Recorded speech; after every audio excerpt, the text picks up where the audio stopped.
तो फ्रेंड्स, आप सबको मालूम है कि हम लोग आज जो सेशन चालू कर रहे हैं वो इनफर्टिलिटी का ट्रीटमेंट का सेशन है। और आप सबको जो लोग इसमें से इनफर्टिलिटी करने वाले हैं उनके लिए ये रिवीजन है, और जिनको इनफर्टिलिटी करना है उनके लिए ये एक्चुअली एक रिफ्रेशर कोर्स है, जिसमें आपको आइडिया आएगी कि इनफर्टिलिटी का प्रॉब्लम कैसे है, उसको कैसे ट्रीटमेंट करना है और उसका इतिहास क्या है, वो स्टोरी क्या है जिससे आईवीएफ शुरू हुआ। ये सब मैं आपको आज बताने वाला हूँ। एक बात आपको ध्यान में रखनी है कि इनफर्टिलिटी का जो इंसिडेंस है, मतलब जो उसका नंबर है, वो दिन ब दिन बढ़ते जा रहा है। शुरू में हम लोग जब कॉलेज में थे तो हम लोग बोलते थे कि 5% से 10% लोगों को इनफर्टिलिटी होती है, जो 30 साल पहले की बात है। अभी आज 2025 में सिचुएशन ये हो गई है कि ऑलमोस्ट 20% लोगों को इनफर्टिलिटी का प्रॉब्लम है। मतलब 5 या 6 में से एक कपल को बच्चे नहीं होने का प्रॉब्लम है। वो प्रॉब्लम बढ़ते जा रहा है। उसका मेन कारण क्या है ये किसी को नहीं पता, लेकिन कुछ लोग बोलते हैं स्ट्रेस की वजह से, कुछ लोग बोलते हैं एनवायरमेंटल फैक्टर की वजह से। जैसे कि कैंसर का प्रमाण, आप लोग सबको मालूम है कि कैंसर का प्रमाण बढ़ते जा रहा है, वैसे ही इनफर्टिलिटी का भी प्रमाण बढ़ते जा रहा है।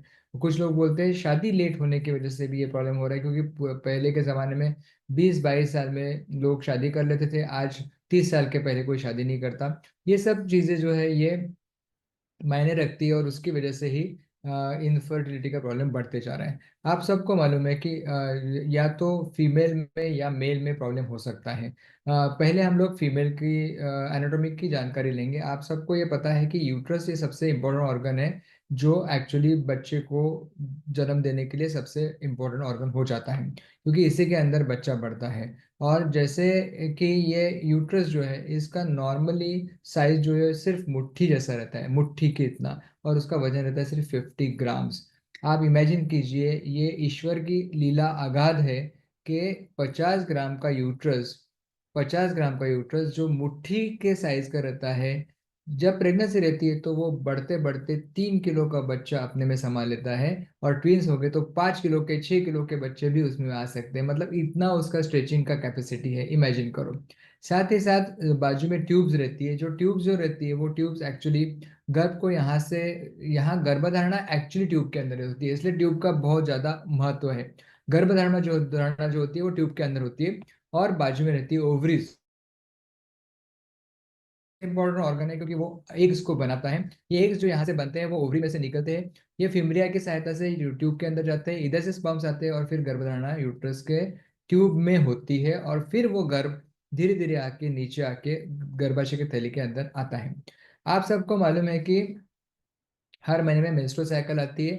मेंस्ट्रुअल साइकिल जो है वो 28 to 30 डेज की रहती है। नॉर्मली ऐसा बोलते हैं कि एक्चुअल बेस्ट साइकिल जो है वो 28 डेज की रहती है। उसमें से पहले 4 से 5 दिन ब्लीडिंग होता है, उसके बाद 14वें दिन ओवुलेशन होता है, और फिर 14 दिन के बाद यदि प्रेगनेंसी नहीं रही तो ब्लीडिंग हो जाता है।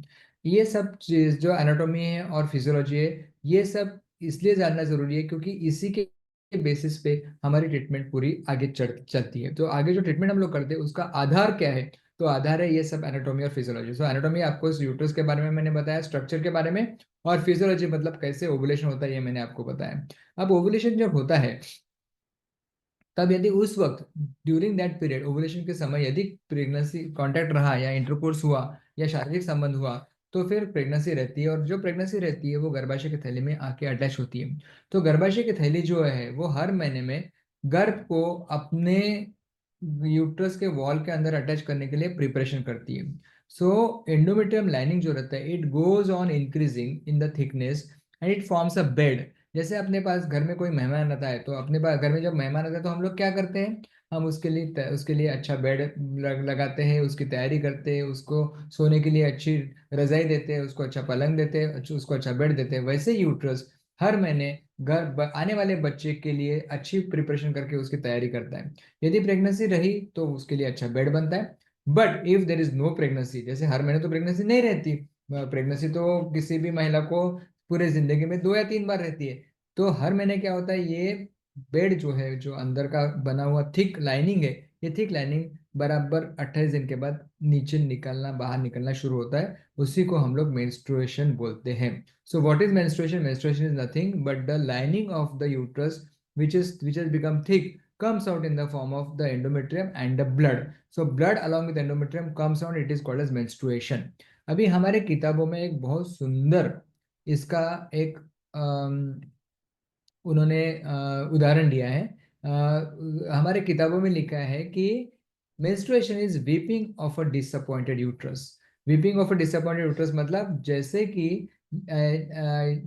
ये जो यूट्रस है ये प्रेगनेंसी नहीं रहने के कारण डिसअपॉइंट हो गया है, निराश हो गया है, नाराज हो गया है और वो रो रहा है, उसी को उन्होंने मेंस्ट्रुएशन, सो मेंस्ट्रुएशन का उन्होंने किसको उदाहरण दिया है, उसको उन्होंने बोला है कि it is like a weeping of a disappointed uterus. मतलब जैसे कि यूट्रस डिसअपॉइंट हो गया है, निराश हो गया है और वो रो रहा है, और उसी को उन्होंने मेंस्ट्रुएशन का नाम दिया है। कितना सुंदर उन्होंने देखो वर्णन किया है मेंस्ट्रुएशन का। और ये सब जो चीजें चलती है बॉडी में, यूट्रस में जो एंडोमेट्रियम बनता है, ओवरी के अंदर अंडा बनता है, ओवुलेशन होता है, पीरियड्स आते हैं, ये सब करने के लिए जैसे कोई म्यूजिक का ऑर्केस्ट्रा आप देखते हो, तो म्यूजिक का ऑर्केस्ट्रा चलाने के लिए एक ऑर्केस्ट्रा का एक सूत्रधार रहता है। वो सूत्रधार जो रहता है, वो सूत्रधार ऑर्केस्ट्रा चलाता है, उसको अपन म्यूजिक डायरेक्टर बोलते हैं। तो म्यूजिक डायरेक्टर जैसे म्यूजिक चलाता है और वैसे एक सुंदर गाना बनता है, उसी तरह तरीके से पूरे बॉडी में जो यूट्रस काम करता है, ओवुलेशन होता है, ओवुलेशन होने के बाद प्रेगनेंसी रहती है, जो भी होता है, इन सब का जो कंट्रोल करने वाला है वो ब्रेन में रहता है और उसको बोलते हैं हाई कमांड। उसका नाम है हाइपोथैलेमस। तो हाइपोथैलेमस ये एक एक इम्पोर्टेंट ऑर्गन है ब्रेन का, जहां से सब सिग्नल्स जाते हैं। और उसके नीचे रहता है पिट्यूटरी ग्लैंड, सो हाइपोथैलेमस, पिट्यूटरी, और फिर नीचे रहता है ओवरी। तो उसको बोलते हैं HPO एक्सिस। क्या बोलते हैं? HPO एक्सिस, मतलब हाइपोथैलेमस पिट्यूटरी ओवरियन एक्सिस। इसका मतलब ये है हमारे बॉडी में जो कुछ भी मेंस्ट्रुएशन से रिलेटेड और प्रेगनेंसी से रिलेटेड चेंजेस हो रहे हैं, उन सब चेंजेस को कंट्रोल करने वाला, म्यूजिक को अच्छा सुर देने वाला डायरेक्टर, म्यूजिक डायरेक्टर जो है वो हाइपोथैलेमस है, मतलब ब्रेन है। तो ब्रेन से सब ऑर्डर निकलती है, और जब हाई कमांड से ऑर्डर निकलती है उसके बाद एक्चुअली तुम्हारे सब सिस्टम अच्छे से चलती है। यदि हाई कमांड के ऑर्डर में गड़बड़ होगी तो सिस्टम में गड़बड़ हो जाएंगी। इसीलिए बोलते हैं कि जो ब्रेन का हाइपोथैलेमस है ये इमोशंस से कंट्रोल होता है, इमोशंस से। इसका मतलब क्या है, मैं आपको सादा उदाहरण देता हूँ। समझ लो आपको किसी चीज का टेंशन है, या समझ लो आपको कोई एग्जाम देनी है। तो आपको जब एग्जाम देनी रहती है तो एग्जाम की वजह से जो टेंशन आता है दिमाग में, उसके कारण तुम्हारे पीरियड्स इरेगुलर हो जाते हैं। होते हैं कि नहीं होते?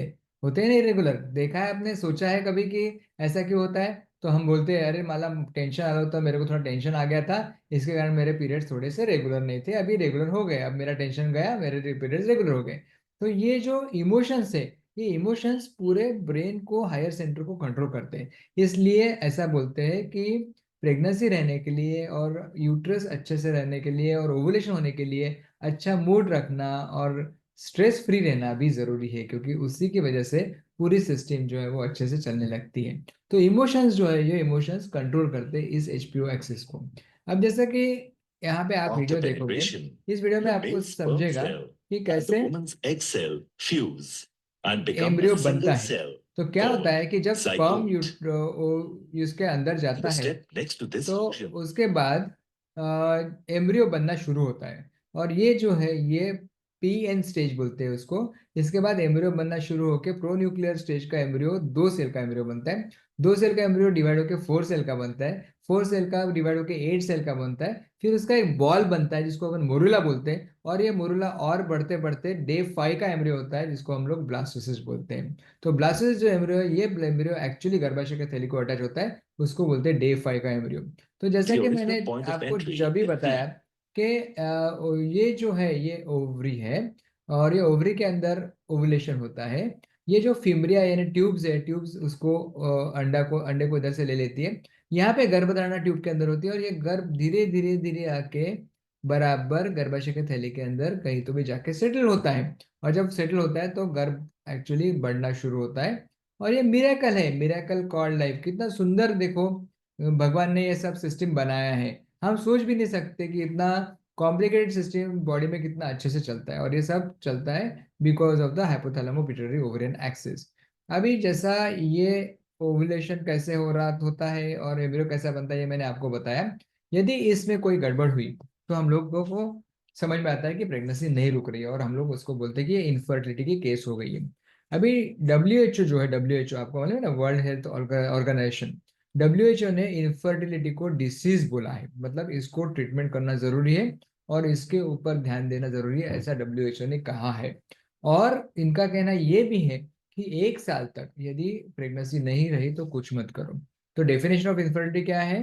1 year after unprotected intercourse, if there is no conception, then you should label a case as a case of infertility and start the treatment. So when do you start the treatment? 1 year after unprotected intercourse, ये definition है। मतलब pregnancy के वक्त आपको ये ध्यान में रखना है कि कहीं पेशेंट कंडोम तो नहीं यूज कर रहा, नहीं तो ऐसा होगा कि पेशेंट कंडोम यूज कर रहा है या कॉपर्टी डाली हुई है और वो बोल रहे हैं कि मेरे को बच्चे नहीं हो रहे। उसको बच्चे कैसे हो गए? नहीं हो सकते क्योंकि उसने कॉपर्टी डाली हुई है। लेकिन आफ्टर अनप्रोटेक्टेड इंटरकोर्स 1 year के बाद यदि बच्चा नहीं होता है तो उसको उसको बोलते हैं इनफर्टिलिटी। लेकिन उम्र के साथ साथ डेफिनेशन चेंज होती है। आजकल क्या होने लगा है कि लड़कियां भी और लड़के भी लेट शादी करने लगे।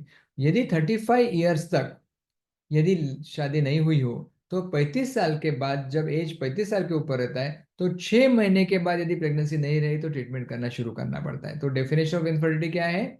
35 साल के नीचे हो एज होगी तो 1 साल तक, और 35 साल के ऊपर एज गई तो 6 महीने के अंदर गर्भ धारणा नहीं हुई, बच्चे नहीं हो रहे तो ट्रीटमेंट करना शुरू। सो पेशेंट तुम्हारा, आप लोग सब नर्सिंग का काम करते हो, तो नर्सिंग का काम जब करते हैं तो नर्सिंग और पैरामेडिकल वर्कर्स का बहुत इंपॉर्टेंट रोल रहता है, क्योंकि डॉक्टर के से ज्यादा लोग आपसे जुड़े हुए रहते हैं। देखो अब मैं डॉक्टर हूँ, अब मैं रोज 100 पेशेंट देख रहा हूँ, तो जब मैं 100 पेशेंट देखता हूँ तो लोग मेरे से सिर्फ 2 मिनट बात करते हैं। लेकिन जो आप रहते हो, आप उनको ज्यादा पास ऐसे रखते हो, ज्यादा अप्रोचेबल हो, और इसलिए आपको काफी चीजें लोग पूछते भी है। जैसे मैंने बोला कि ठीक है तेरे को बच्चे नहीं हो रहे, तो ऐसा ऐसा वैसा है, 2 मिनट में मैंने पेशेंट को बाहर कर दिया। बाहर जाने के बाद वो आपसे पूछेगा, सिस्टर ये सर बोल रहे हैं मुझे बच्चे नहीं हो रहे, मेरी शादी को सिर्फ 6 महीने हुए हैं, तो अब मैं 28 साल की हूँ, तो मेरे को ट्रीटमेंट करनी चाहिए क्या?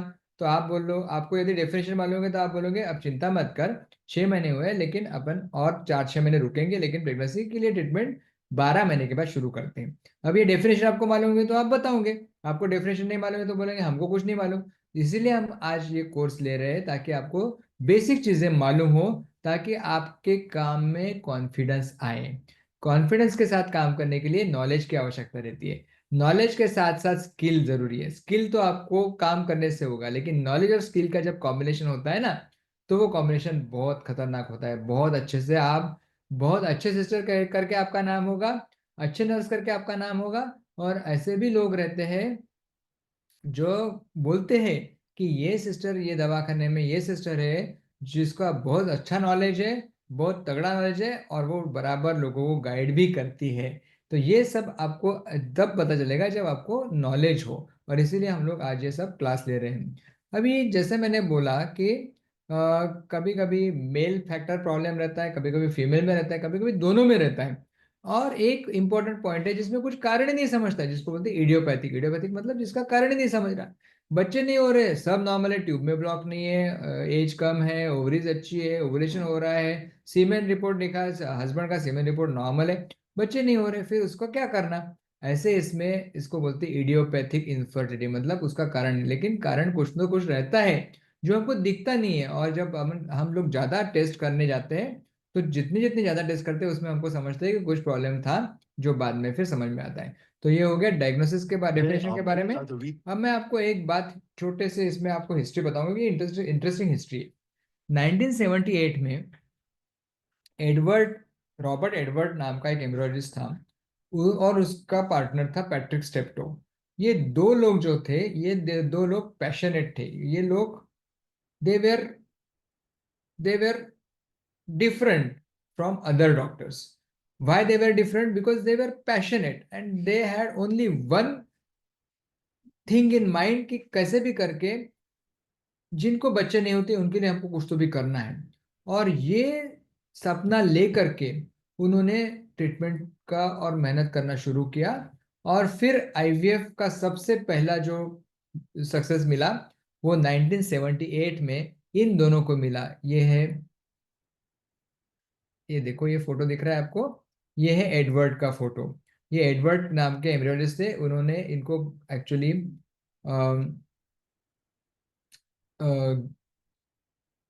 नोबेल पुरस्कार से भी इनको सम्मानित किया गया था 2008 में। तो ये जो एडवर्ड है, ये रॉबर्ट एडवर्ड्स ने और स्टेप्टो ने मिलके आईवीएफ चालू किया। सबसे पहला आईवीएफ बेबी जो है उसका नाम है लुई ब्राउन। और ये लुई ब्राउन जो है 1978 में 25 जुलाई को हुई, इसलिए 25 जुलाई ये आईवीएफ डे करके मनाया जाता है। और ये जो बेबी हुई, इस ये बेबी आज कितनी बड़ी हो गई है ना, क्योंकि उसका बर्थ 1978 का है। लेकिन और उसको खुद को भी 2008 में जब वो 30 साल की थी तो उसको खुद को भी बेटी हुई। मतलब लोगों को पहले लगता था कि आईवीएफ के जो प्रेगनेंसी जो बच्चे होते हैं उनमें कुछ तो भी डिफेक्ट रहता है। कुछ लोग बोलते थे इनमें कुछ प्रॉब्लम रहता है, कुछ लोग बोलते हैं इनको बच्चे नहीं हो सकते। तरह तरह की बातें होती थी, क्योंकि जितने लोग उतनी बातें, जो लोग रहते हैं कुछ भी बोलते हैं। तो ये सब लोगों के मुंह बंद हो गए जब ये लड़की जो है इसको खुद को बच्ची हुई 2008 साल में। तो 1978 में लुई ब्राउन का बर्थ हुआ था। और आप लोगों में से कितने लोग नेटफ्लिक्स देखते हो आप लोग नेटफ्लिक्स? मालूम है नेटफ्लिक्स रहता है, सीरियल रहती है, वेब सीरीज रहती है। इसमें एक जॉय नाम की वेब सीरीज है, मालूम है आपको? और आपको यदि नहीं मालूम होगा तो आप आज घर जाके नेटफ्लिक्स में ढूंढो, सर्च करो। ये जॉय जो है ना, ये इसी की कहानी के ऊपर बनी हुई सीरियल है। बहुत सुंदर सीरियल है, आप जब देखोगे तो आपको बहुत मजा आएगा। और जब यदि आप आईवीएफ में काम कर रहे हो तो आपको और मजा आएगा, क्योंकि आप ये सब चीजें करते हो, खुद करते हो। तो जॉय नाम की सीरियल है जो एक्चुअली नेटफ्लिक्स पे आ रही है, और उस वो इसी के ऊपर है। लेकिन हमारा भारत भी कुछ कम नहीं है, और हमारा भारत भी उतना ही आगे चल रहा है जितने जितनी दुनिया चल रही है। तो क्या हुआ कि डॉक्टर सुभाष मुखर्जी करके एक कलकत्ता के डॉक्टर थे, जाने माने डॉक्टर थे। उन्होंने 1978 में उसी साल 3 अक्टूबर को एक आईवीएफ का ट्रायल किया, और कानुप्रिया अग्रवाल नाम की लड़की का बर्थ हुआ। वो लड़की जो है वो आईवीएफ की इंडिया की सबसे पहली बेटी है। और फिर इंदिरा हिंदुजा ने 1 साल के बाद मुंबई में उन्होंने भी उसकी कोशिश की और उनको भी सक्सेस मिला। तो ये इंदिरा हिंदुजा की जो इंदिरा ही नाम था उसका, ये बेटी, ये आईवीएफ की दुनिया की तीसरी लड़की है, और इसका भी बर्थ अपने इंडिया में हुआ है। तो second baby Kanupriya Agarwal was born in India in 1978 3rd October, and Dr. Subhash Mukherjee from Calcutta was actually the IVF doctor or the IVF specialist। उनको बहुत तकलीफ हुई, सुभाष मुखर्जी सर को बहुत तकलीफ हुई। लोगों ने उनको बहुत गलत गलत बोला, और लोगों ने ऐसा बोला कि ये आदमी कुछ अच्छा काम नहीं कर रहा है, ये सब कुछ बराबर नहीं किया।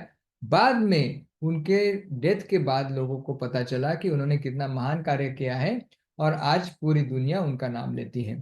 तो पहले बेचारे जब थे तब लोगों ने उनको कोसा, उसके बाद में उनका नाम हुआ। अभी क्या हुआ कि जैसे जैसे आईवीएफ कॉमनली होते गया, वैसे वैसे लोगों को पता चला कि अपने को इसकी एआरटी बिल की आवश्यकता है, मतलब कोई लॉ आना चाहिए।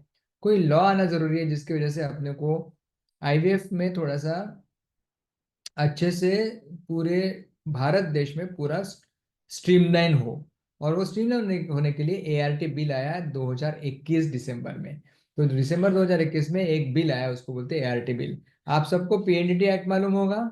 पीएनडीटी एक्ट में अपन पीएनडीटी के ये भरते हैं ना, एफ फॉर्म भरते हैं, और वो सोनोग्राफी का सब रिपोर्ट बनाते हैं। उसी तरीके से पीएनडी जैसा ही एआरटी बिल का भी लॉ आया है, और इसमें अभी एआरटी बिल का लॉ में जो लिखा है उसके हिसाब से हमको काम करना पड़ेगा। तो आपको ये बात ध्यान में रखनी है कि इसके पूरे कंसेंट फॉर्म्स और सब, अभी इसके ऊपर भी क्लासेस हो गए आपके, वो सब कंसेंट फॉर्म वगैरह सब आपको मालूम रहने चाहिए। और वो कैसे भरना, क्या भरना, वो भी आपको सिखाएंगे। रिकॉर्ड कीपिंग कैसे रखना, क्योंकि वो बहुत इंपॉर्टेंट हो गया है। जैसे नया बिल आया है, नया लॉ आया है, नया एक्ट आया है, उसके बाद ये बहुत स्ट्रिक्ट हो गया है, और इसमें अच्छे से अपने को काम करना है। लेकिन इसकी जरूरत थी, इसकी आवश्यकता थी, क्योंकि उसकी वजह से क्या हो गया कि एटलीस्ट सब स्ट्रीमलाइन हो गया। आप सब अपने को मालूम है कि कैसे कैसे हमको एआरटी के लिए सब रिकॉर्ड कीपिंग रखना है। अब आपको ये मालूम होना चाहिए कि अपनी जो आईवीएफ क्लिनिक बोलते हैं, अपन आईवीएफ क्लिनिक बोलते हैं। तो आईवीएफ क्लिनिक के भी अलग अलग प्रकार हैं, उसके टाइप्स है। और वो एआरटी जो लॉ है उसमें उन्होंने ये सब टाइप्स बताए हैं।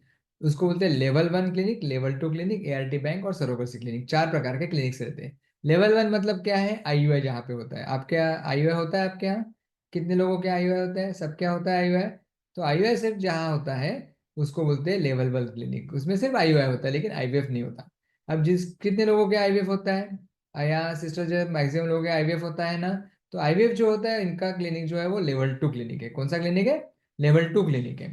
और आपके यहाँ डोनर्स भी आते होंगे, है ना, डोनर के स्पर्म्स की यूज करते होंगे। अगर डोनर के स्पर्म्स, डोनर के एग्स जो आते हैं, वो जो आते हैं उसको बोलते हैं एआरटी बैंक। वो कहाँ से आते हैं? एआरटी बैंक से आते हैं।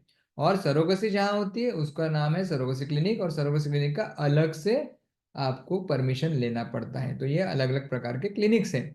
अभी आपको मालूम होगा कि हर इसमें उन्होंने स्टाफ के बारे में बताया। जैसे एआरटी क्लिनिक जो है लेवल 1 में सिर्फ एक गायनेकोलॉजिस्ट की जरूरत है, लेकिन लेवल 2 में आईवीएफ कंसल्टेंट के साथ साथ काउंसलर की भी जरूरत है, एनेस्थेसिया के डॉक्टर की जरूरत है, और एम्ब्रियोलॉजिस्ट की जरूरत है, और एंड्रोलॉजिस्ट की जरूरत है। सर्वचिकित्सा क्लिनिक में सब चले लगता है, एआरटी बैंक में आरएमपी डॉक्टर लगता है। लेकिन इन सभी इसमें एक चीज है जो कंपल्सरी रहना जरूरी है डॉक्टर के साथ साथ, वो है नर्स।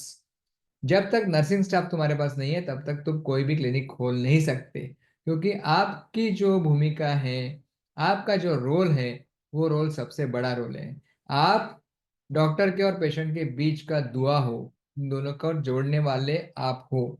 तो हर इसमें नर्स का कंपल्सरी आवश्यकता रहता है, ये हमेशा ध्यान में रखना है, ठीक है। अभी जैसे आईवीएफ के क्लिनिक में क्या क्या रहना चाहिए। जो लेवल 1 का क्लिनिक है इसमें कुछ ज्यादा नहीं लगता, क्योंकि उसमें क्या है, सिर्फ आईयूआई करना पड़ता है। तो आईयूआई की लैब लगेगी और कुछ नहीं लगेगा, बराबर है। और से एक चैम्बर लगता है और एक सोनोग्राफी मशीन लगती है, क्योंकि सोनोग्राफी के बगैर तो हम लोग कर ही नहीं सकते। सोनोग्राफी में हम लोग फॉलिकुलर ट्रैकिंग करते हैं, अंडा बन रहा है कि नहीं देखते। लेवल 2 में अपने को पूरी लैब लगती है, जैसे कि आपको एक सोनोग्राफी की मशीन लगेगी, आपको एक चेम्बर लगेगा, आपको आईयूआई के लिए अलग लैब लगेगी, आपको आईवीएफ के लिए अलग से कलेक्शन रूम लगेगी जिसमें हम लोग अंडा निकालते हैं और वोम पिकअप करते हैं। आपको एक बड़ी लैब लगेंगी जिसको हम लोग एम्ब्रियोलॉजी की लैब बोलते हैं, जिसमें एक्चुअली इक्सी होता है, एम्ब्रियोज बनते हैं। आपको क्रायोकैन रखने के लिए क्रायोकैन की जगह लगेगी, आपको रिकॉर्ड कीपिंग के लिए रिकॉर्ड कीपिंग की जगह लगेगी, आपको नर्सेस के चेंजिंग के लिए नर्सिंग चेंजिंग रूम लगेगा, आपको एम्ब्रॉयडरिस्ट को काम करने के लिए एम्ब्रॉयडरिस्ट रूम लगेगी। ये सब चीजें एआरटी लेवल 2 में लेते हैं। लेवल 2 का जो पूरा नक्शा है वो नक्शा बहुत इंपॉर्टेंट है, एकदम अच्छे से सब रहना चाहिए। उसमें चेम्बर लगता है, सोनोग्राफी मशीन लगती है, कॉन्फ्रेंस रूम लगती है, एआर आईवीएफ को पिकअप करने के लिए जगह लगती है जिसमें ओटी रहती है, ट्रांसफर के लिए जगह लगती है। और ये सब चीज़ों के साथ साथ आपको एक नक्शा भी करना पड़ता है कि इन केस ऑफ फायर, समझ लो आग लग गई तो हम क्या करेंगे, क्योंकि अपने पास क्रायोकैन्स रहते हैं। मालूम है ना, आपने क्रायोकैन्स देखे ना, यहाँ पे जो फोटो दिखाया मैंने, ये क्रायोकैन का फोटो है, दिखाया आपने। तो ये क्रायोकैन्स बहुत इंपॉर्टेंट है, क्योंकि ये क्रायोकैन में एक्चुअली एम्ब्रियोज अपने स्टोर रहते हैं। तो एम्ब्रियोज जो स्टोर रहते हैं, रखते हैं हम लोग, तो ये एम्ब्रियोज जो है उसको तुमको अच्छे से रखना जरूरी है। और उसको अच्छे से रखने के लिए क्रायोकैन की आवश्यकता रहती है, ठीक है ना। और ये क्रायोकैन्स तुम कहाँ रखोगे और इन केस ऑफ इमरजेंसी कैसे लेके जाओगे, कौन से हॉस्पिटल में लेके जाओगे, उसका भी आपको एक पूरा नक्शा लगा के वहां पे लगाना पड़ता है क्रायोकैन के रूम में। और ये बताना पड़ता है कि इमरजेंसी में हम क्या करेंगे। तो ये हो गया पूरा इंस्ट्रूमेंट्स के बारे में। तो जैसा आपको मालूम है, सब में आपको माइक्रोस्कोप लगता है, सेंट्रीफ्यूज मशीन लगती है, रेफ्रिजरेटर लगता है, इसके साथ साथ आपको इंक्यूबेटर लगता है, आपको ये वर्क स्टेशन लगता है, ये इक्सी का मशीन लगता है, क्रायोकैन्स लगते हैं, पिकअप के लिए ये एक सक्शन पंप रखता है। ये सब चीज़ें बहुत ज़रूरी है। ये सब चीज़ें जब तक आपके पास नहीं है तब तक आप लोग आईवीएफ का लैब नहीं चला सकते। अभी एआरटी की क्लिनिक की जानकारी मैंने आपको दे दी शॉर्ट में कि कैसा है, क्या क्या रहना चाहिए, कैसा रहना चाहिए। अभी आप ये बात ध्यान रखिए कि आईवीएफ और आईयूआई कैसे करते हैं ये भी आपको मालूम रहना चाहिए। ये शॉर्ट में मैं आपको इसलिए बताऊंगा क्योंकि रोज हम लोग यही काम जब करते हैं तो हम लोग इस काम में माहिर हो जाते हैं, है ना। We are what we repeatedly do, क्या बोलते हैं, we are what we repeatedly do. Excellence then is not an act but a habit. मतलब रोज हमने एक ही काम अच्छे से किया तो हम उस काम में माहिर हो जाएंगे, एक्सपर्ट हो जाएंगे, जोरदार काम करने लगेंगे। और फिर हम लोग एक्चुअली प्रोसीजर्स में भी मदद कर सकते हैं। आपको आईवीएफ तो नहीं करना है, आपको आईयूआई तो नहीं करना है, फिर आपको आईयूआई की जानकारी करने की जरूरत क्या है?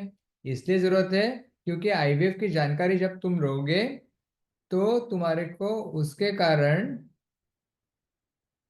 जब मैंने शेयरिंग बंद हो गया क्या?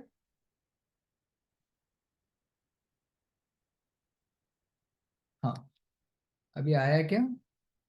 शेयरिंग हो रहा है क्या? Yes sir, you are visible. Yes, और स्लाइड भी शो हो रही है। शो हो रही है क्या? अच्छा, ओके, मुझे कुछ समझ में नहीं आ रहा। व्हाट इज आईयूआई वाला हाँ पेज ओपन? हाँ, ठीक है। अभी अभी ठीक है। हाँ, तो अब मैं आपको बताऊंगा कि आईयूआई और आईवीएफ क्या होता है और कैसे करते हैं। तो सबसे पहले हम लोग आईयूआई की जानकारी लेंगे। आईयूआई जो है, ये एक्चुअली बहुत ही बेसिक ट्रीटमेंट है। उसको हम लोग नेचुरल ट्रीटमेंट के जैसा ही पकड़ते हैं, क्योंकि उसमें बहुत ज़्यादा कुछ हम लोग करते नहीं है। हम लोग क्या करते हैं, हम लोग एक्चुअली स्पर्म्स को वॉश करके यूट्रस के अंदर डालते हैं। पुराने ज़माने में मुझे याद है, हम लोग जब कॉलेज में, तो हम लोग क्या करते थे, हम लोग जस्ट ऐसे ही स्पर्म को लेके, एक स्काल्पमेन रहता है ना, स्काल्पमेन आपने देखा है क्या? क्योंकि हम लोग जब कॉलेज में थे तो स्काल्पमेन रहता था। और स्काल्पमेन में हम लोग एक्चुअली जो ये रहता है स्पर्म, उसको लेके उस स्काल्पमेन को कट करते थे ऊपर से, और स्पर्म को अंदर यूट्रस के डाल देते थे। अभी एक्चुअली आजकल ये सब चीजें नहीं करना चाहिए, इसलिए क्योंकि यदि तुम ऐसे स्पर्म को अंदर यूट्रस के डाल दो तो उसमें यूट्रस में क्रैम्पिंग हो सकता है, और क्रैम्पिंग होके बड़ी दिक्कत हो सकती है, बड़ी प्रॉब्लम आ सकती है। इसलिए एक्चुअली हम लोग अभी क्या करते हैं, हम लोग स्पर्म को वॉशिंग करते हैं, स्पर्म को वॉश करते हैं, मतलब स्पर्म में से जो खराब वाले डेब्रिज रहते हैं वो निकाल देते हैं, और उस स्पर्म को वॉश करके यूट्रस के अंदर डालते हैं, और ये सिस्टम बहुत जरूरी है। तो एक्चुअली क्या हुआ, जैसे मैंने बताया, कॉलेज में हम लोग स्पर्म अंदर डाल देते थे। 1770 में, 300 साल पहले की बात है, जॉन हंटर ने ये एक करके देखा था। जॉन हंटर नाम का एक डॉक्टर था। उसने क्या किया, उसने बोला कि अपने पेशेंट को बोला कि उसको कुछ प्रॉब्लम था, उसको सीमेन कुछ बराबर वो इंटरकोर्स नहीं होता था। तो उसने क्या बोला कि तू एक काम कर, तो स्पर्म मेरे को एक बॉटल में दे दे, मैं उसको यूट्रस के अंदर डाल दूंगा। और उसने उसके स्पर्म को बॉटल में लेके यूट्रस के अंदर डाल दिया, और प्रेगनेंसी रह गई। तो मतलब वो हो गया सक्सेसफुल। और वो सक्सेसफुल हुआ तो तब से आईवीएफ करना लोगों ने चालू किया। फिर जब एक्चुअली आईवीएफ हुआ, तो आईवीएफ में जब हम लोग आईवीएफ करते तो हम लोग क्या करते हैं, स्पर्म को वॉशिंग करते हैं। तब लोगों को पता चला कि स्पर्म वॉश करके डालो तो सक्सेस बहुत अच्छा मिलता है।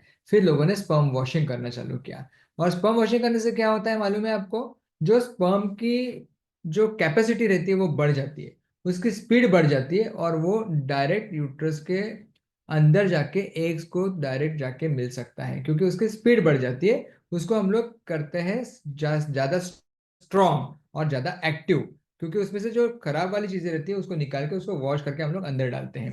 और ये आईयूआई हम लोग किसी भी केस में कर सकते हैं, जैसे किसी को गर्भ नहीं रह रहा है, शुरू में पेशेंट आती है तो बोलते हैं कि चलो आईयूआई करके देखते हैं, क्योंकि आईयूआई इसको जैसे सिंपल ट्रीटमेंट है, उसका खर्चा भी कम रहता है और उसको इंजेक्शन भी कम लगते हैं। लेकिन यदि कुछ और कारण है, जैसे स्पर्म काउंट कम है, या सर्विक्स में कुछ प्रॉब्लम है, या कुछ और प्रॉब्लम है, तो भी आईयूआई कर सकते हैं। कभी कभी आईयूआई इसके लिए भी करते हैं कि पेशेंट का हस्बैंड आर्मी में है, वो 6 महीने आने नहीं वाला है, तो उसका स्पर्म फ्रीज करके हम आईयूआई कर सकते हैं। या कभी कभी स्पर्म काउंट नील है, जिसको अजोस्पर्मी बोलते हैं, स्पर्म काउंट नील है, तो हम लोग डोनर के स्पर्म लेके आईयूआई कर सकते हैं। तो आईयूआई हम लोग काफी चीजों में करते हैं, इवन एचआईवी में भी आईयूआई करते हैं। आपको मालूम है एचआईवी में आईयूआई करते हैं? और एचआईवी पेशेंट में, एड्स के पेशेंट में, एचआईवी में आईयूआई क्यों करते हैं? क्योंकि जब स्पर्म वॉशिंग करते हैं तो स्पर्म क्वालिटी अच्छी इंप्रूव हो जाती है, और उसमें से जो एचआईवी का इन्फेक्शन रहता है वो निकल जाता है। और वो निकलने की वजह से आईयूआई में स्पर्म जो रहते हैं वो क्लीन हो जाते हैं, और क्लीन वाले स्पर्म अपन अंदर डालते हैं तो सक्सेस। तो एचआईवी में भी आईयूआई कर सकते हैं, नील काउंट में भी आईयूआई कर सकते हैं, अनएक्सप्लेन में जिसमें कारण नहीं उसमें भी कर सकते हैं, पीसीओ के पेशेंट है तो भी आईयूआई कर सकते हैं। तो आईयूआई हम लोग काफी केसेस में कर सकते हैं। और आईयूआई जब हम लोग करते हैं तो आपको ये मालूम रहना चाहिए कि आईयूआई विथ इंजेक्शन भी होता है, बिना इंजेक्शन का भी होता है। लेकिन अब यदि मेरे को पूछो या मेरे सेंटर के नर्सेस को, आपको बताएंगे कि हमारे यहाँ इंजेक्शन लगते हैं 3 आईयूआई के लिए। तो काफी सेंटर्स में 3 इंजेक्शन लगा के आईयूआई करते हैं। और ये ट्रीटमेंट जो है उसमें सक्सेस अच्छा मिलता है। देखो, पहले हम लोग गोली चालू करते हैं, सेकंड डे से लेट्रोजोल की गोली देते हैं या क्लोमिफेन की गोली देते हैं। उसके बाद हम लोग 3 इंजेक्शन लगाते हैं, छठवें सातवें आठवें दिन। कोई लोग तीसरे पांचवें सातवें दिन भी लगाता है। कोई किसी का हर एक का अलग अलग प्रोटोकॉल रहता है, अलग अलग सिस्टम रहती है, लेकिन इंजेक्शन लगते हैं। उसके बाद फिर हम लोग सोनोग्राफी करते हैं। सोनोग्राफी करके देखते हैं कि अंडा बन रहा है कि नहीं बन रहा है। जब एक का साइज 18 मिलीमीटर का हो जाता है, 20 मिलीमीटर का हो जाता है, तो हम इंजेक्शन लगाते हैं। उसको बोलते हैं ट्रिगर का इंजेक्शन। वो रहता है HCG का इंजेक्शन। कौन सा इंजेक्शन रहता है वो? HCG का इंजेक्शन रहता है। तो पहले लगता है HMG का इंजेक्शन और फिर लगता है HCG का इंजेक्शन। HMG से के इंजेक्शन से अंडे बनते हैं, HCG के इंजेक्शन से अंडे रप्चर होते हैं, और फिर रप्चर होने के इंजेक्शन लगने के 40 घंटे के बाद या 36 घंटे के बाद हम लोग IUI करते हैं। अब Intrauterine IUI करते हैं मतलब insemination. क्या करते हैं? IUI करते हैं मतलब इंट्रा यूट्राइन इंसेमिनेशन। IUI मतलब क्या? इंट्रा यूट्राइन इंसेमिनेशन करते हैं। देखो, नॉर्मली स्पर्म अंदर जाते हैं, एक यहाँ से बाहर निकलता है, और जैसे मैंने बताया ट्यूब में गर्भधारणा होती है। अब IUI में हम लोग क्या करते हैं? पहले गोलियां देते हैं, फिर इंजेक्शन लगाते हैं, उससे अंडे बनते हैं। अंडे बनने के बाद हम लोग उसको रप्चर करने के लिए इंजेक्शन देते हैं। और जब रप्चर हो जाता है, ये देखो ये इंजेक्शन लगाया, ये इंजेक्शन रप्चर का इंजेक्शन लगा दिया, उसके बाद जब रप्चर हो जाता है तो एक बारीक नली की सहायता से यूट्रस के अंदर स्पर्म को डालते हैं। मतलब स्पर्म को वॉश करके यूट्रस के अंदर, मतलब उसका हाथ पकड़ के उसके यूट्रस के अंदर छोड़ देते हैं कि चलो भाई हमने यहाँ तक तेरे को छोड़ दिया, अब आगे का काम तू कर। अब तेरा काम है एक से जाके मिलने का, हमने हमारा काम कर दिया। तो इसको बोलते हैं IUI करना। और IUI से रिजल्ट 20% से बढ़ता है। IUI का रिजल्ट बहुत अच्छा नहीं रहता, लेकिन नॉर्मल ट्रीटमेंट से अच्छा रहता है। अब नेक्स्ट है IVF। अब मैं आपको ये जो जानकारी दे रहा हूँ, क्योंकि आज का टॉक जो अपना है वो ओवरव्यू का टॉक है। ओवरव्यू मतलब पूरी जानकारी। सो मैंने पहले आपको क्या बताया? पहले मैंने आपको बताया कि बच्चे नहीं होना, उसके लिए इनफर्टिलिटी बोलते हैं। इनफर्टिलिटी की डेफिनेशन मैंने आपको बताई कि यदि 1 साल तक बच्चे नहीं हुए तो ट्रीटमेंट करना चाहिए। फिर मैंने आपको बताया कि एज ज्यादा होगा तो 6 महीने के अंदर करना चाहिए। फिर उसके बाद मैंने आपको क्यों इनफर्टिलिटी बढ़ रही है उसका भी कारण बताया, जैसे पोल्यूशन हो गया, ये हो गया। फिर मैंने आपको बताया इसके बारे में कि हिस्ट्री क्या है। जो मैंने बताया कि एडवर्ड ने कैसे 1978 में IVF चालू किया, सबसे पहले IVF किसने किया।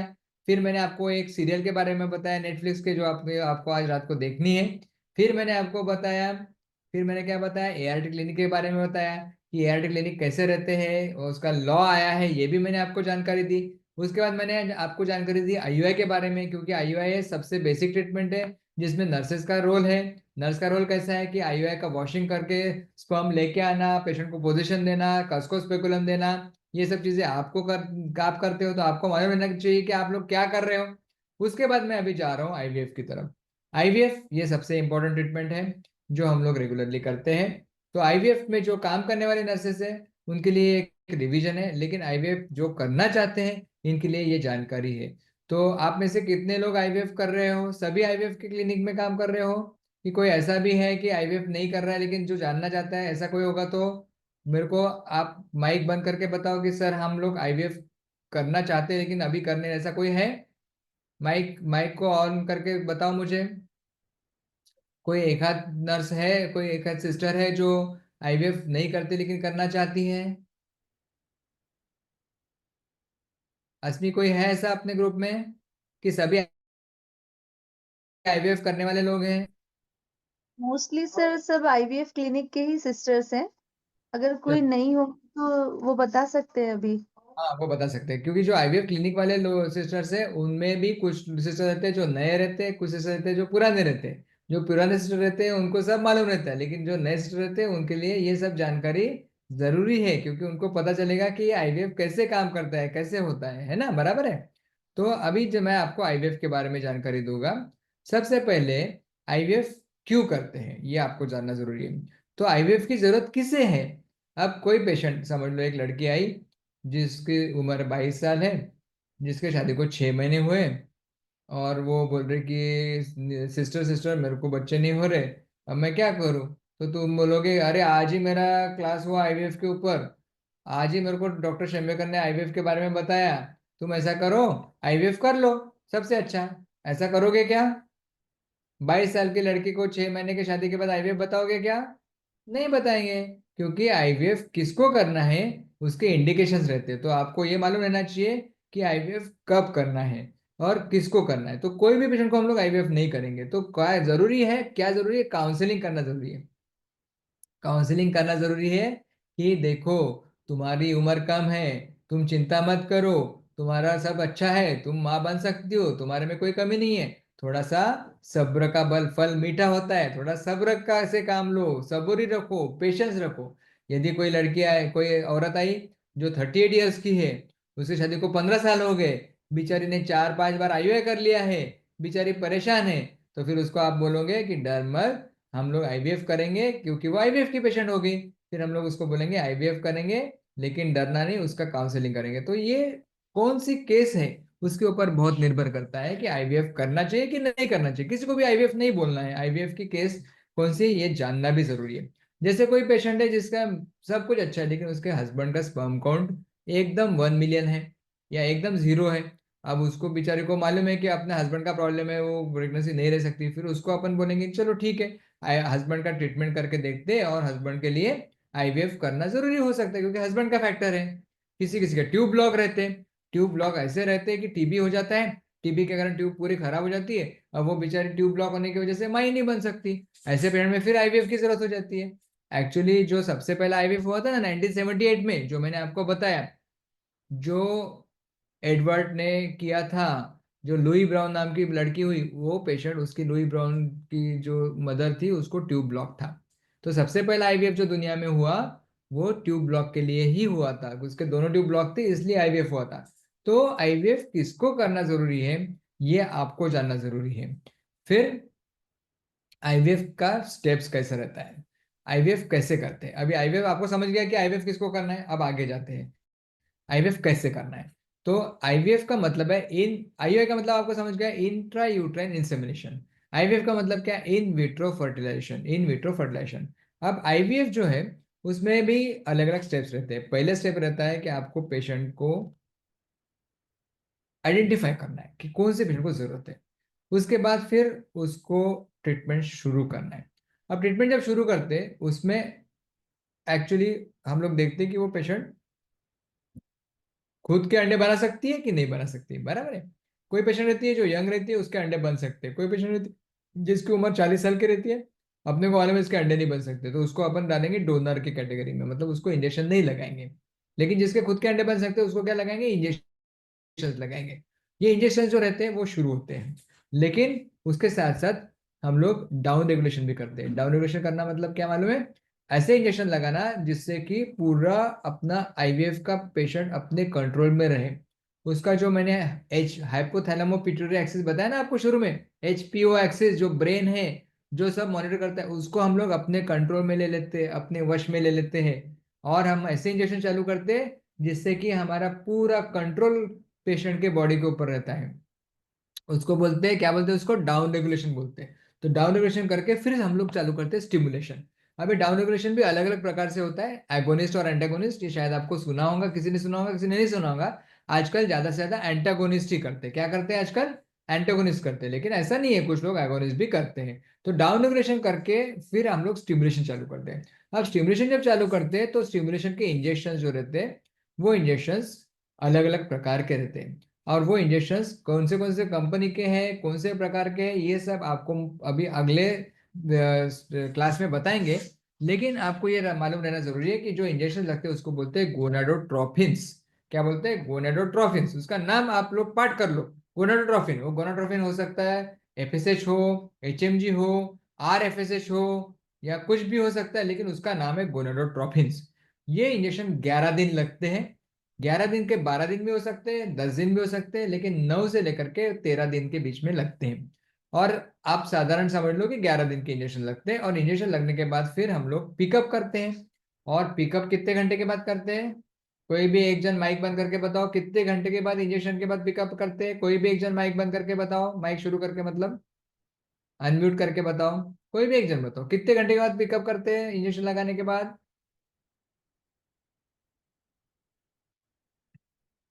कोई भी एक जन बताओ।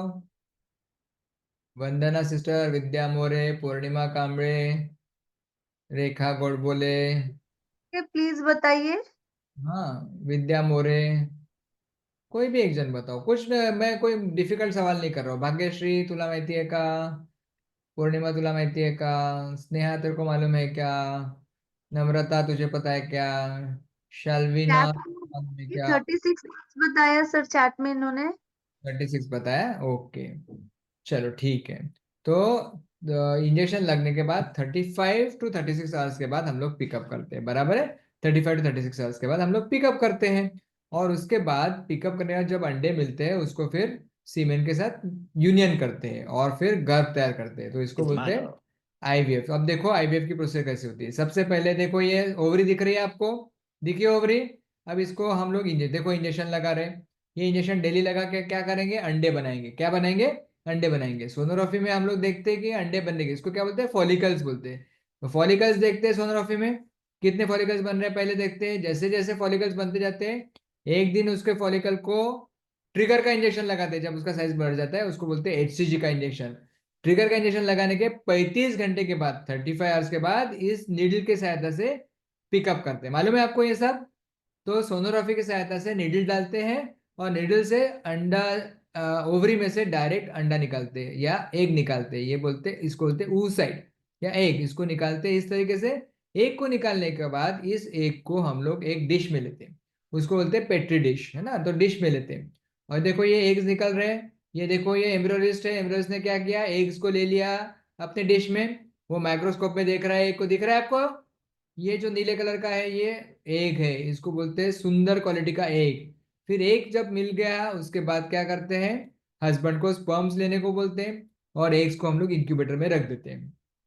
ये देखो ये फ्रिज के जैसा क्या दिख रहा है, इसको क्या बोलते हैं, इनक्यूबेटर बोलते हैं। क्या बोलते हैं, इनक्यूबेटर। फिर देखो ये स्पर्म्स दिख रहे हैं आपको, स्पर्म्स जो हिल रहे हैं धीरे धीरे, यहाँ से हिल रहे हैं वहां से हिल रहे हैं, देखो ये सब क्या है, ये सब स्पर्म्स है। फिर ये स्पर्म का और एग का हम लोग यूनियन करते हैं। और यूनियन कैसे करते हैं, या तो डिश में रख देते हैं या फिर इंजेक्ट करते हैं। इंजेक्ट करते हैं तो उसको क्या बोलते हैं, इक्सी बोलते हैं, और रख देते हैं उसको बोलते हैं आईवीएफ बोलते हैं। फिर हम लोग गर्भाशय, गर्भ बनने के लिए यूनियन करके इनक्यूबेटर के अंदर उसको रखते हैं। किसमें रखते हैं, इनक्यूबेटर के अंदर। तो इनक्यूबेटर के अंदर एक्चुअली गर्भ बनना शुरू होता है। देखो यहाँ पे ये फोटो में दिख रहा है आपको, ये हो गया 2 सेल का एम्ब्रियो, ये हो गया 4 सेल का एम्ब्रियो, ये हो गया 8 सेल का एम्ब्रियो। और धीरे धीरे करके ये एम्ब्रियो बढ़ के उसको अपन ब्लास्टोसिस तक लेके जा सकते हैं, 5वें दिन का एम्ब्रियो। जब एम्ब्रियो पूरे अच्छे तरह से बनता है तो हम लोग उसका ट्रांसफर का प्रोसेस करते हैं। आप ट्रांसफर का प्रोसेस करते कैसे करते हैं, आईयूआई की जैसे करते हैं। कैसे करते हैं, आईयूआई के जैसे ही करते हैं। तो यूट्रस के अंदर कसको स्पेकुलम लगा के सोनोग्राफी की सहायता से गर्भ को यूट्रस के अंदर डालते हैं, और ये इसको बोलते हैं ट्रांसफर, एम्ब्रियो ट्रांसफर। और कितने एम्ब्रियोज डालते हैं, एक या दो। दो के ऊपर आजकल अलाउड नहीं है।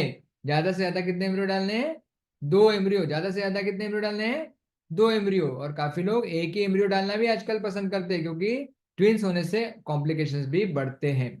तो इस तरीके से आईवीएफ की पूरी प्रोसीजर होती है। पहले इंजेक्शन लगाते हैं, सोनोग्राफी से अंडे देखते हैं, फिर सोनोग्राफी की सहायता से एक निकालते हैं, फिर उसको यूनियन करते हैं, एम्ब्रियो बनाते हैं, और फिर एम्ब्रियो को यूट्रस के अंदर डालते हैं। आजकल काफी सेंटर्स में फ्रीजिंग करने लगे, मालूम है ना आपको। फ्रीजिंग करते हैं, फ्रीजिंग करते हैं मतलब क्या करते हैं, जो एम्ब्रियो बनता है उसको हम C. लोग फ्रीज करके Dish रखते हैं। ये of देखो ये open semen क्रायोकैन्स रहते हैं, samples. ये क्रायोकैन के अंदर हम लोग फ्रीज करके रखते हैं। और फ्रीज करके फिर हम उसको 2 महीने के बाद ट्रांसफर करते हैं, 1 महीने बाद ट्रांसफर करते हैं। काफी बार हम लोग इक्सी भी करते हैं। C. इक्सी करते हैं मतलब क्या करते हैं, Intracytoplasm. इंट्रासाइटोप्लाज्मिक स्पर्म इंजेक्शन, मतलब अंडे के अंदर स्पर्म को इंजेक्ट करते हैं, इसको बोलते हैं इक्सी करना। देखा, ये देखो, इसको बोलते हैं इक्सी करना। ये इक्सी भी करते हैं, और आजकल काफी डॉक्टर्स इक्सी करने लगे हैं। तो कभी आईवीएफ करते हैं, कभी इक्सी करते हैं, और कभी कभी हम लोग पेसा इक्सी करते हैं। Dish पेसा इक्सी of मतलब क्या, proven semen यदि samples. स्पर्म काउंट नील होगा तो हम लोग एक नीडल की सहायता से टेस्टिस में से स्पर्म निकालते हैं। देखा है आपने इसको, ये प्रोसीजर को देखा है कभी। तो टेस्टिस में से स्पर्म निकालते हैं, और स्पर्म निकाल के फिर उसका यूनियन करते हैं एक के साथ। इसको बोलते हैं पेसा एक्सी या टेसा एक्सी। क्या बोलते हैं, टेसा एक्सी या पेसा एक्सी। मतलब पेसा टेसा मतलब स्पर्म टेस्टिस के अंदर से निकालना और फिर उसको इंजेक्ट करना। अभी इंजेक्शंस का बहुत इंपॉर्टेंट रोल है, इंजेक्शंस, है ना। आपको मालूम है कि इंजेक्शंस जो है वो इंजेक्शंस ही पूरा काम करते हैं, क्योंकि हम लोगों ने जो डाउन रेगुलेशन किया है उसकी वजह से ऊपर से कोई सिग्नल्स नहीं आ रहे, ब्रेन की तरफ से कोई सिग्नल नहीं आते।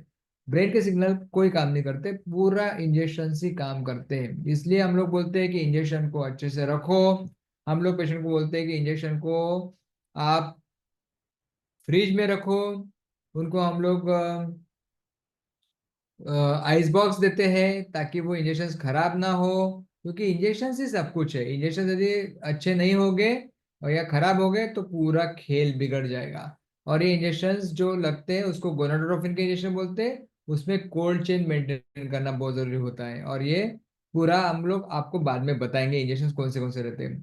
और जो ट्रिगर का इंजेक्शन रहता है वो यूजुअली रात में लगता है। मालूम है आपको रात में लगता है ना? क्यों रात में लगता है? क्योंकि अपन पिकअप सवेरे करने वाले हैं। उसके 35 घंटे पहले अपने को ट्रिगर का इंजेक्शन लगा, तो ट्रिगर का इंजेक्शन रात में लगता है। और फिर वो इंजेक्शन सबसे इंपॉर्टेंट इंजेक्शन हो जाता है, क्योंकि यदि ट्रिगर का इंजेक्शन गलती से लगा या गलत लगा तो पूरा खेल खल्लास। पूरा आईवीएफ साइकिल गई पानी में।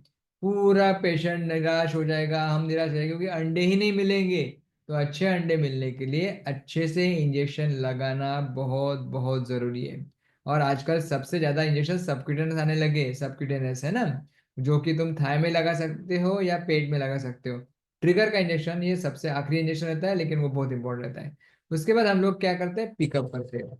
अब पिकअप करते हैं मतलब क्या करते हैं, देखो मैं यहाँ पे पिकअप का वीडियो आपको दिखा रहा हूँ।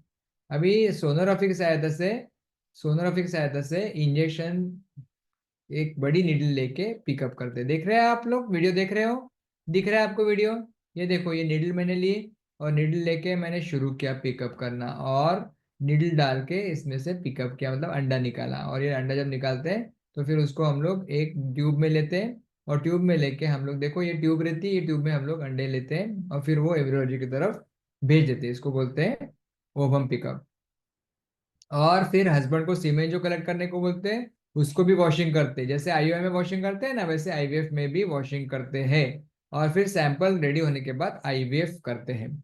और सबसे लास्ट जो प्रोसीजर है वो एम्ब्रियो ट्रांसफर की प्रोसीजर है। एम्ब्रियो ट्रांसफर जब करते हैं तब भी आपको बहुत बहुत केयरफुल रहना पड़ता है, और आप नर्सेस का बहुत ज्यादा इंपॉर्टेंट काम है इसमें, क्योंकि आपको पोजीशन देनी पड़ती है, आपको कसकोस डालना पड़ता है, आपको पूरी तैयारी करनी पड़ती है। और सोनोग्राफी भी कोई दिखाएगा तो उसको भी हेल्प करना पड़ता है, गाइड करना पड़ता है। और इस तरीके से देखो, सोनोग्राफी की सहायता से हम लोग एम्ब्रियो ट्रांसफर करते हैं। ये प्रोसीजर आईयूआई के जैसी ही रहती है, लेकिन ये बहुत इंपॉर्टेंट प्रोसीजर हो जाती है, क्योंकि यदि एम्ब्रियो ट्रांसफर में गड़बड़ हुई तो पूरा आईवीएफ का साइकिल खलास, पूरा खेल खलास। इसलिए वो सबसे क्रुशियल, तो बोलते हैं कि एम्ब्रियो ट्रांसफर की जो स्टेप है वो सबसे क्रुशियल स्टेप है, सबसे इंपॉर्टेंट स्टेप है। वो स्टेप अच्छे से होना बहुत जरूरी है।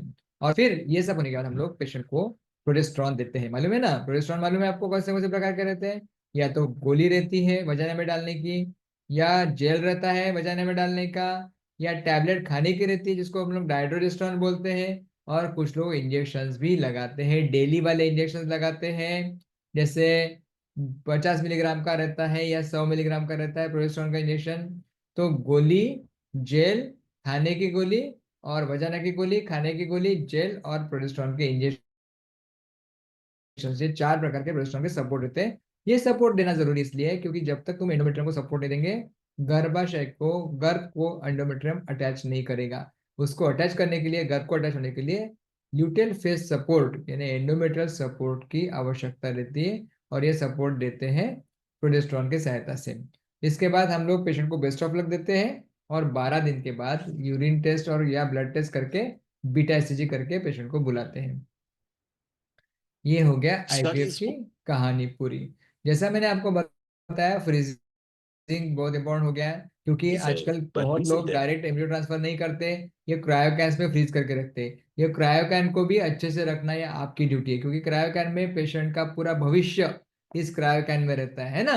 उसका एम्ब्रियो उसमें रहता है। वो एक एक पेशेंट बेचारा सोचता होगा कि मेरा एम्ब्रियो कहाँ रखा होगा डॉक्टर ने। अब आप लोगों को क्या करना है, पेशेंट के लिए एम्पैथी रखना है। एम्पैथी का मतलब क्या है?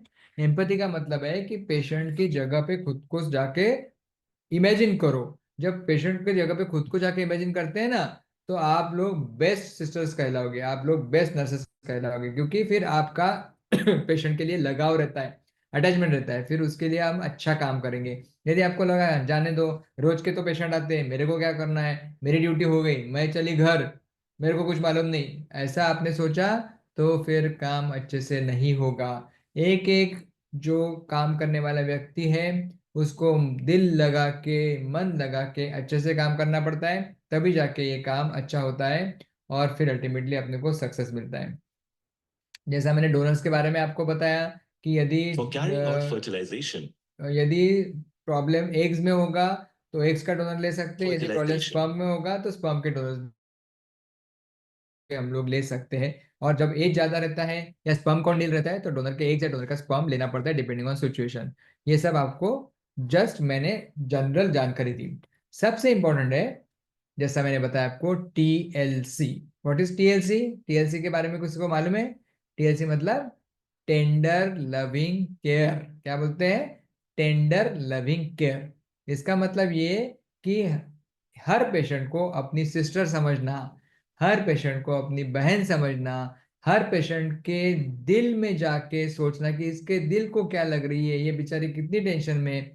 यदि आपको उसके बारे में अटैचमेंट होगी तो आपका काम बढ़िया चलेगा, आपको कोई कुछ नहीं बोलेगा, उल्टा आपके पेशेंट्स आपको हमेशा दुआएं देंगे। देखो, एक बात ध्यान में रखना कि अल्टीमेटली आईवीएफ का प्रॉब्लम ये है कि आईवीएफ ये गारंटी वाला ट्रीटमेंट नहीं है। मालूम है ना आपको? कोई 100% गारंटी देता है क्या आपको? नहीं दे सकता। आपके डॉक्टर बोलते होंगे ना, आपके मैडम बोलते होंगे, आपके सर बोलते होंगे, मैं 100% गारंटी नहीं दे सकता, मैं कोशिश करूंगा। क्योंकि आईवीएफ का प्रॉब्लम यह है कि आईवीएफ में 100% गारंटी नहीं है। इसलिए कहीं ना कहीं ऊपर जो भगवान है सबका, वो कहीं ना कहीं कुछ ना कुछ उसका इन्फ्लुएंस रहता है। और इसलिए प्रार्थना करना, लोगों के लिए अच्छा सोचना, ये भी जरूरी है। और आखिरी में आप सबको जो गीता का संदेश है वो आप सबको मालूम है, कर्मण्येवाधिका रस्ते माँ फलेषु कदाचन। सुना है आपने ये गीता का संदेश? सुना है? सबने सुना है? कर्मण्येवाधिका रस्ते माँ फलेषु कदाचन। इसका मतलब क्या है? कर्म करते रहो, फल की आशा मत करो। फल आपको अपने आप मिलेगा। जब आप अच्छे से कर्म करोगे तो आपको फल अपने आप मिलेगा। there is a तो psychological ये risk of प्रॉब्लम failure. जो है, पेशेंट का टेंशन, पेशेंट एंग्शियस रहते हैं, पेशेंट कभी कभी अपने ऊपर चिढ़ते भी हैं। निगेटिव आने के बाद लोग बोलते हैं ऐसे कैसे निगेटिव आ गया, हमने तो सब बराबर किया, आपने बराबर नहीं किया होगा। फिर आपको ऐसे पेशेंट के ऊपर अपन भी चिढ़े तो फिर गड़बड़ हो जाती है। आपको ये सोचना है कि ये बेचारे परेशान हैं, इनको बच्चे होना नहीं होना ये प्रॉब्लम चल रहा है, इसलिए वो इतने परेशान है। उनको, आपको उनको समझना है और उनकी केयर लेना है, उनको अच्छे से ट्रीटमेंट करना है, उनसे अच्छे से बात करना है। यदि आप ऐसा करोगे तो आपको, आपका काम भी अच्छा लगेगा और आपका रिजल्ट भी अच्छा आएगा। तो ज़रूरी है कि पेशेंट के लिए आप टेंडर लविंग केयर हमेशा देते रहो। तो आज का ये जो अपना पहला क्लास था, ये बेसिक क्लास था, जिसमें मैंने आपको काफ़ी सारी चीज़ें बताई जो जो आपको मालूम रहना बहुत ज़रूरी है। क्योंकि किसी ने बोला कि अरे तो आईवीएफ में काम करती है ना, तो अच्छा मुझे बताइए ब्लास्टोसिस्ट क्या रहता है। तो आपको मालूम रहना चाहिए कि ब्लास्टोसिस्ट का मतलब डे 5 का एम्ब्रियो है। किसी ने बोला कि अरे पिकअप कैसे करते हैं, तो आप बोलोगे कि अरे मैं तो वो आईवीएफ के ओटी में कभी गई नहीं, मैं तो ओपीडी में रहती हूँ, मेरे को नहीं मालूम क्या करते डॉक्टर वहाँ पे। ऐसा नहीं होना चाहिए। आप यदि ओपीडी में नर्स हो तो भी आप आईवीएफ का काम कर रहे हो, तो आप आपके मैडम को बोलो कि मुझे एक बार जाके पिकअप देखना है। यदि आप पिकअप के नर्स हो, ओटी में काम करते हो, तो भी आपको ओपीडी का भी, गोनाडोट्रोपिन के इंजेक्शन के बारे में भी जानकारी होना जरूरी है। नहीं तो आप बोलेंगे ये इंजेक्शन क्या है, मेरे को नहीं मालूम, मैं तो सिर्फ पिकअप के वक्त रहती है, अंदर रहती हूँ, मेरे को क्या मालूम क्या इंजेक्शन लगाते, क्या करते, कैसे करते, मुझे कुछ नहीं मालूम। ऐसा नहीं, आपको सभी चीज़ों की जानकारी जरूरी है, क्योंकि आप आईवीएफ के नर्सेस हो। और इतना ही नहीं, ये फील्ड जो है, ये फील्ड बहुत अपकमिंग फील्ड है और आपका स्पेशलाइजेशन का जॉब है। तो आप जो है, जैसे रहता है ना कि आप जनरल काम से ज्यादा ऊपर का काम कर रहे हो, तो इसलिए आपको उतना ही केयरफुली काम करना जरूरी है। क्योंकि आपके एक एक ट्रीटमेंट के हिसाब से, आपके बोलने की वजह से, आपकी एक एक स्टेप की वजह से हो सकता है कि पेशेंट को पॉजिटिव रिजल्ट मिलना शुरू हो और पेशेंट का भला हो, है ना? तो आपको सब जानकारी भी जरूरी है और साथ में एम्पैथी भी जरूरी है। So thank you so much. आप ऑलमोस्ट सेंचुरी हमने मार दी है। ये सर मल्टीपल लॉगिन है लोग आए बिकॉज थे। 148 रजिस्ट्रेशंस हुए हैं हमारे टोटल 148। ग्रेट, सबके लिए तालियां।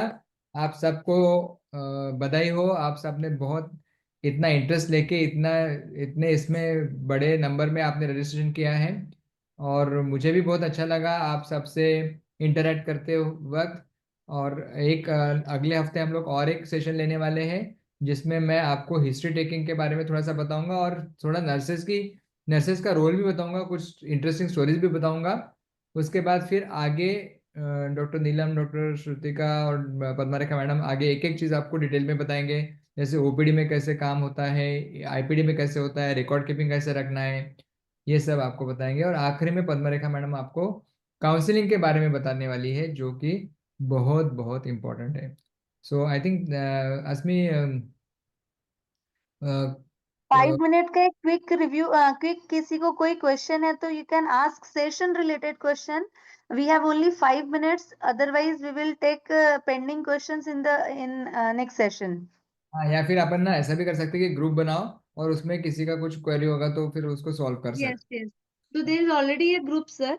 कुछ हाँ। क्वेरी हुई सेशन से रिलेटेड तो आप लोग उसमें पूछ सकते हो। जैसे अभी ये जो क्वेश्चन मुझे दिख रहे हैं, उसमें सबने तो मुझे थैंक यू बोला है। थैंक यू आप एक लोग। क्वेश्चन है sir, what is antagonist and what is agonist? तो एगोनिस्ट एंटागोनिस्ट का जो क्वेश्चन है, वो मैं आपको ज़्यादा नहीं बताऊंगा, क्योंकि थोड़ा कॉम्प्लिकेटेड है। आप सिर्फ समझने की कोशिश करो। क्या होता है कि जब हम लोग, जैसा मैं सिंपल सिंपल वे में आपको समझाने की कोशिश करूंगा। जैसे मैंने शुरू में बताया कि, इसलिए मैंने नॉर्मल एनाटॉमी फिजियोलॉजी से शुरू किया। जैसे मैंने शुरू में बताया कि यहाँ से ब्रेन से हाइपोथैलेमस पिट्यूटरी ओवरी का एक्सेस रहता है। तो ये एचपीओ एक्सेस जो रहता है, वो एक्सेस से अंडे बनते हैं। ये बॉडी में सिस्टम चालू रहती है। अभी यदि ये सिस्टम चालू रही और हमने उसके ऊपर और इंजेक्शन दे दिए गोनाडोट्रोफिन्स के अंडे बनाने के, तो क्या होगा, बॉडी कंफ्यूज हो जाती है। बॉडी कंफ्यूज इसलिए होती है कि वो खुद के भी इम्पल्सेस जा रहे हैं, इधर अपने भी इंजेक्शन जा रहे हैं। अब उसके कारण क्या होगा, दो चीजें होगी। एक तो कभी कभी बीच में ओवुलेशन हो जाता है, उसको बोलते हैं प्रीमैच्योर एलएच सर्ज। क्या बोलते हैं? Premature LH surge. जो ओवुलेशन ट्रिगर के इंजेक्शन के 35 घंटे के 36 घंटे के बाद होने वाला था, वो कभी तो 8वें दिन 7वें दिन ही हो जाता है। इससे क्या होता है कि पूरा साइकिल डिस्टर्ब हो जाता है और पेशेंट का रिजल्ट निगेटिव आ जाता है। इसलिए हम लोग क्या करते हैं, ये एचपीओ एक्सेस को हम लोग ब्लॉक करते हैं। क्या करते हैं? ब्लॉक करते हैं, ताकि हमारे जो इंजेक्शन गोनाडोट्रोफिन्स के हम लोग लगा रहे हैं, वो डायरेक्ट ओवरी के ऊपर काम करे। तो ये ब्लॉक करने का काम जो है, वो दो इंजेक्शन करते हैं, एगोनिस्ट के इंजेक्शन, एंटेगोनिस्ट के इंजेक्शन। अब इसमें फर्क क्या है? एगोनिस्ट का जो इंजेक्शन है, वो लंबा चलता है, 21 दिन देना पड़ता है। 21 दिन, कितने दिन देना पड़ता है? 20-21 दिन देना पड़ता है। कम से कम 15 दिन देना पड़ता है। और एंटेगोनिस्ट का इंजेक्शन जो है, वो सिर्फ 5-6 दिन का देना पड़ता है। क्यों? क्योंकि एंटेगोनिस्ट का इंजेक्शन डायरेक्टली वो एक्सिस को ब्लॉक करता है डायरेक्टली। इसलिए उसको हम लोग इंजेक्शन लगाने के 6वें दिन देते हैं। कौन से दिन देते हैं? 6वें दिन देते हैं, ताकि वो डायरेक्ट काम करना शुरू कर दे। तो जैसे आता है बॉडी में काम करना शुरू कर देता है। एगोनिस्ट का इंजेक्शन क्या करता है, पहले वो हार्मोन्स के लेवल को बढ़ाता है, फिर उसको ब्लॉक करता है। तो ब्लॉक करने के लिए उसको टाइम लगता है। इसलिए एगोनिस्ट का इंजेक्शन लगाने के पहले चालू करना पड़ता है। समझ रहे ना तुम? तो एगोनिस्ट का इंजेक्शन कब लगाते हैं? अपने इंजेक्शन शुरू होने के 1 हफ्ता पहले। और एंटागोनिस्ट का इंजेक्शन कब लगाते हैं? अपने इंजेक्शन शुरू होने के 6 दिन बाद में। ये फर्क समझ लो। दोनों इंजेक्शन का काम क्या है? दोनों इंजेक्शन का काम एक ही है, कि एचपीओ एक्सिस को ब्लॉक करके अपने कंट्रोल में पूरा बॉडी का इंजेक्शन पूरे कंट्रोल में ले लेती है। समझ गए तुम? इसमें क्या होता है, ये सब करने से तुम्हारा जो साइकिल है वो अच्छे से चलता है, और तुम्हारा लाइनिंग अच्छा बनता है, अंडे अच्छे बनते हैं, समय पे तुमको अच्छे अंडे मिलते हैं, और रिजल्ट अच्छा मिलता है। समझ गए? इसलिए वो डाउन रेगुलेशन एंटागोनिस्ट और एगोनिस्ट से करते हैं। यस सर, अभी के लिए तो हो गया। बाकी किसी हाँ। को कुछ क्वेरीज होगी तो you can ask on the WhatsApp group, जो एमएसआर नर्सिंग नर्सेज ट्रेनिंग के लिए व्हाट्सएप ग्रुप बनाया गया, आप उसमें पूछ सकते हैं। Thank you sir thank you. For this wonderful session. Yes sir. अगले बुधवार को, वेडनेसडे आज ही के दिन, आज ही। 22। तब तक के लिए जय हिंद। चलो, bye. Thank you sir. Bye.